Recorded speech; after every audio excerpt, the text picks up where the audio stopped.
Hi guys, my name is Pratik Joshi and welcome to my YouTube channel. Today I'm going to be speaking about the new updates in the GMAT Online exam for the year 2023. So without wasting much time, let's get started. A big disclaimer before I start, guys. First thing is that whatever I'm speaking now is the information that I've got currently, which is in the initial months of 2023. This information may change going forward in the months as we go in 2023. So please keep yourself updated and keep a check on the mba.com website.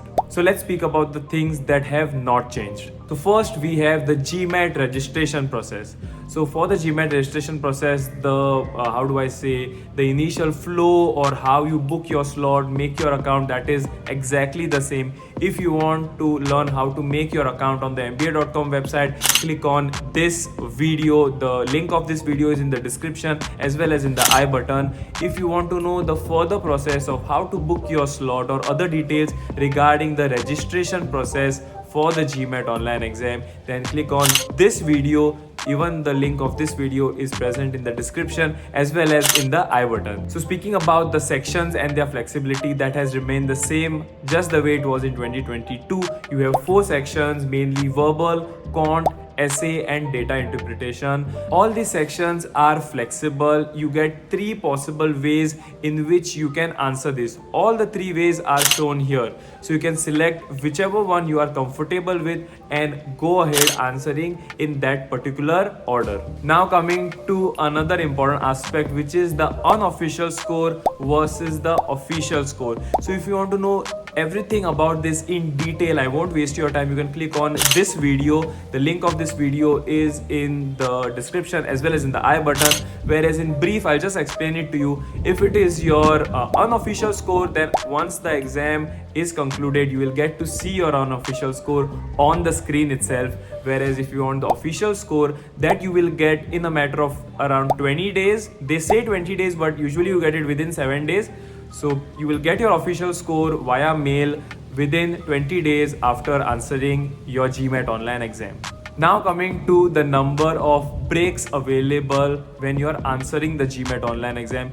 So if you can remember, I told you that there were 3 possible ways, these ones, in the way you can answer your GMAT Online exam.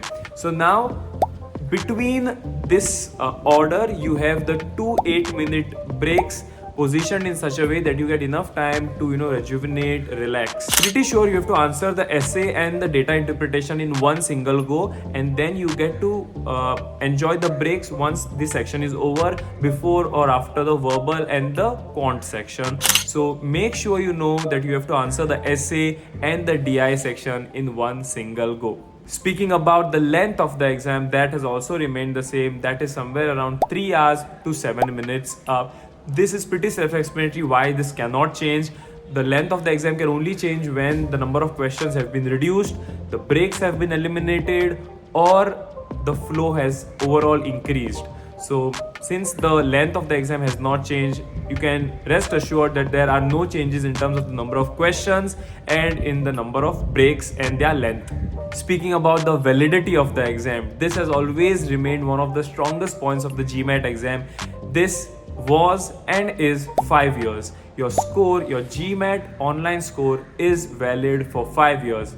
Not just the online score, but even the test center GMAT score is valid for 5 years. And I feel this is the best thing that the GMAT has to offer, because once you take your exam, you can work somewhere for 2-3 years, and once you feel that you have reached a plateau in terms of the amount of information that you can capture, then you can go for your masters in the administration or in the management sector. So the validity of the GMAT exam has been always 5 years, and it is currently also 5 years. Now speaking about another important feature of the GMAT Online exam, which is the whiteboards. There are 2 whiteboards that you can work on. First is the digital whiteboard, second is the physical whiteboard. If you want to know more about the physical whiteboard, what are the things that you need while you want to select the best whiteboard for you, click on this video. The link of this video is in the description as well as in the I button. And if you have certain questions regarding the whiteboard, like for example, can my whiteboard be two-sided, or what if the other side has a chalkboard, or can I use this type of pen, that type of pen, then all those questions I've answered for you in the FAQ session that I have had on the whiteboard that we use for GMAT. So this is the thumbnail of the video. You will find the link of this video as well in the description, as well as in the I button. Speaking about another important feature for the Indians out there is the Aadhar card registration. So the Aadhar card registration you only get for the GMAT online exam. Yes, there are some issues when you use an Aadhar card for registration, because many times many people have got back to me on my YouTube saying that I used my Aadhar for registration and the proctor was not very comfortable with it. They said to upload one picture and the pictures were not matching, so what do I do? So this is something that I always tell all the people that write to me, that first thing, if you have a passport, please use the passport for your GMAT registrations. In worst cases, when you don't have a passport, only that time you can use your Aadhar card. So Aadhar card is like a backup option that you can have, but if you have the passport, please use the passport for registration. Yes, there are a few issues in the process that the GMAT team is trying to solve for you, but until then, all you have to do is sit and wait. Speaking about the next feature, which is the no unlimited score reports feature. So I've spoke about this in detail in this video, so the link of this video you'll find in the description. But what I would like to say is, just like earlier times, unlimited score reports are no longer permitted. You have only 5 chances to send your score reports once you receive your score in the official mail. So the thing goes like, once you answer your exam, you have 20 days to get your score, and what I'm speaking is only for the GMAT online exam. So once you answer the exam, in a matter of 20 days, you get your score. So the moment you get your score, you have 48 hours to send this score to 5 B schools free of price. If you want to send it to more schools, then that will be charged. There is a certain fee that keeps on changing, so I'll not speak a lot about that, but only 5 free score reports you have to report it to your B school. So please use the score reports very, very well. Now speaking about one of the last features which has not changed in the GMAT, and that is in terms of the retest. So let me break it easy for you. First thing is, GMAT allows 5 retests in a rolling calendar of 12 months and a total count of 8 times in your entire lifetime. So now let's say for 1 year you have 5 tries. So in these 5 tries, you can take maybe one GMAT online exam, one GMAT test center, again maybe an online. But once you take 2 GMAT onlines, that is it. Rest all tries you have to take on your GMAT test center based exam. So let me make it easy for you. You have 5 chances in one entire year. Out of these 5 chances, 2 chances you can answer using the GMAT online exam, whereas the other chances you have to answer using the GMAT test center based exam.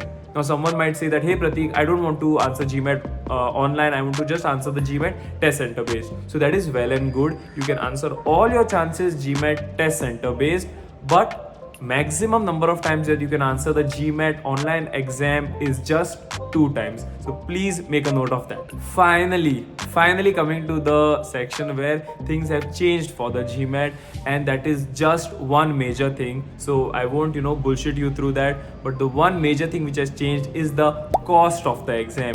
So earlier it was $250, then last year it went on to $275, and this year 2023 it is $300. So now $300 is not a little amount, guys. So you have to really think about it when you want to do your retest, when you want to really answer your GMAT. You can't just take the Indian approach by saying, let me just try once and then decide. $300 is approximately somewhere around 20,000 or even more than that. So make sure you decide first plan well first and then answer the GMAT online exam or the GMAT exam as a whole.